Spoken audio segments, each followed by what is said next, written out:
I flub a lot, don't you worry. But go on, go on. Here's what's going to be interesting.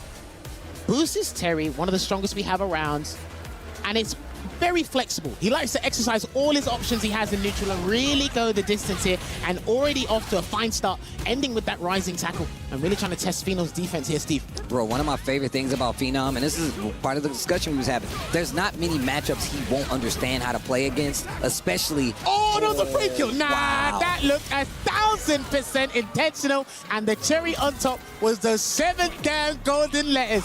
My man BOOCE Wayne has showed up. Sam, bro, he's prepared. BOOCE Wayne is the perfect one for that one. That means he was prepared before he had a contingency plan even before he got here. But the second round, Phenom starts it off, a complete and a successful reversal on both sides. Phenom fights back. Man, the scrambles are crazy right now. Oh, speaking of which, he picked up on the whiff recovery there, on the throw, and is piling on the pressure here and really hungry to get that drive out, but he does pull the brakes a bit here, Phenom, to assess the situation. Roundhouse. Backing up into this corner, though. Phenom taking his time, catching a low forward, and here's the throws.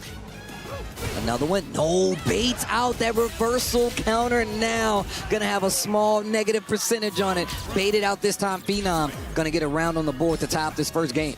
I like that he tested the waters and allowed that to happen, and be very cognizant towards how BOOCE uses medium power wave as a poking tool. JBM taught me that a couple of months back, because it's very good, because obviously the low power wave, CAMMY has a couple of ways over it, and they guarantee punish counters, Steve, if BOOCE Lee's not aware of it. Yeah, and the thing is, that medium punch power wave is going to knock you down at the range that CAMMY does like to play at. That's why roundhouse is so prevalent, but also you still got to look out for that burn knuckle, which he uses a lot. And now Phenom in burnout, jump back weak punch. Oh my God. There you go. Took a bit of a couple of frame stealing there with that medium punch into round wave, but the block string in burnout's not as strong as it used to be, and you could see the punishment on that there. He actually turns that drive gauge back online there, does Phenom. Good defense in burnout from him.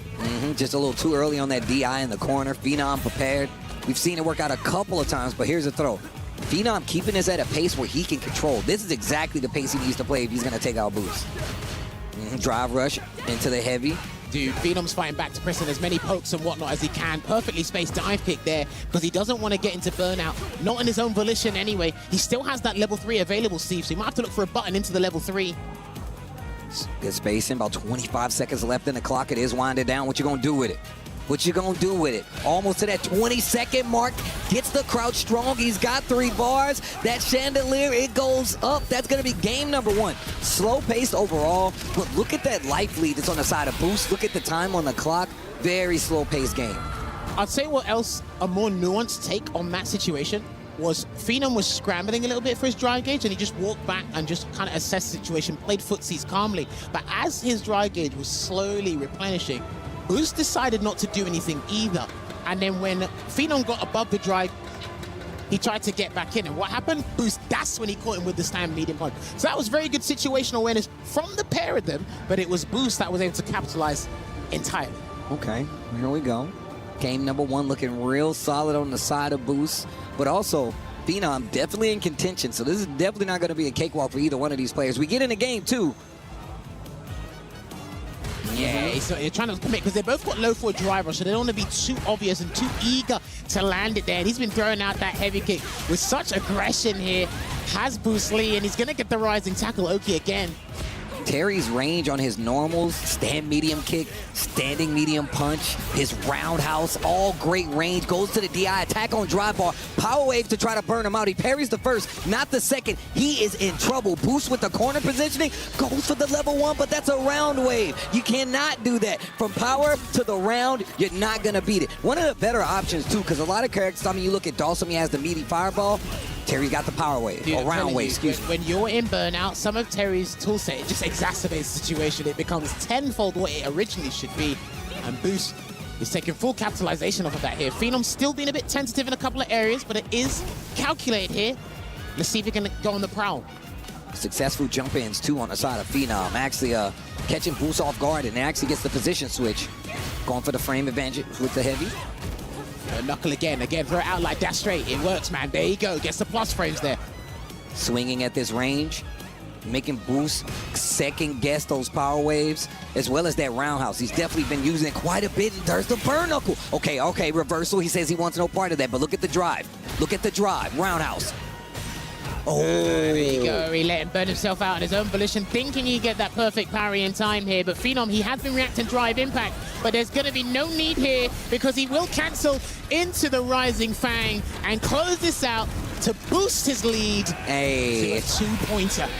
Bro, you see what happened in the corner right there, switching up the approach? BOOCE saw that he was kind of looking for the level 1 in the other corner, and it worked. Got Phenom around. This time, stopped the pressure, even at burnout, saw that he had the 1, and actually waited for his turn. Great adjustment by BOOCE. Not even just to lose a match, but to get the whole match over. That's so smart. And again, allow me to recite the same lines as what me and Steve were discussing before this match started. I said, like I said, if Phenom beats Xiao Hai, you're going to go up against someone who's got a good track record against one of the best CAMMY players in the world, which he has inevitably forced a switch. And this is a true test because now, again, fundamentally, Phenom excels in that. He's efficient. He exceeds at fundamentals, right? But we're going to be test the waters. How often are you going to deal with Burn Knuckle? How often are you going to deal with Power Wave? How often are you just going to deal with malicious buttons in your face? Also, that Power Wave, being able to get under fans is another thing. Changes up the neutral game quite a bit in this matchup. And that's one of the main tools that you see people really have a hard time dealing with. It's just the fans in general, whether it's Charge fan, OD fan, and then even Powered Up fan. Nice, hold on. Wait a minute, Phenom already making some headway with this My Switch, but the burnout is definitely, but he don't even need to worry about it. Powered Up fans, now we're playing. There we go, goes for a frame kill and gets that throw here as well. An immediate breakaway with the EX Rising tackle. Drive rush just to assess what Phenom will do and wake up. Tried to catch him off guard there. I'm not sure what he was looking for specifically, BOOCE, but he does make amends with that conversion straight to the corner, Steve. Here's the throw, give me one more. Nice little stagger pressure here. There it is. Peppering them with the jabs, but still threatening with the throw. Both in critical position, but now look at that. Puts himself in burnout, and we knew exactly what was happening. Another different look from the side of BOOCE. No hesitation. Goes for the standing medium punch and a little bit more range, too. Dude, the fact that he dashed forward after getting hit by Kaichosen, they simultaneously forward dash, that was an insane interaction there. And he's going to cancel into the Rising Fang from the quick burn once again, and he's going to leave him with a pixel of drive gauge to work with here, Phenom. Is he going to allow him to make a comeback? Ready for the rising tackle after the jump in. And this is going to be dangerous. He's not going to die, but this next interaction could be a bad one. And he does not have much drive. Watch out. He tried. That was definitely a throw. Oh, he got a delayed, and that's not what was going to work out. So it was unfortunate there, but absolutely fortuitous. He is elated. You can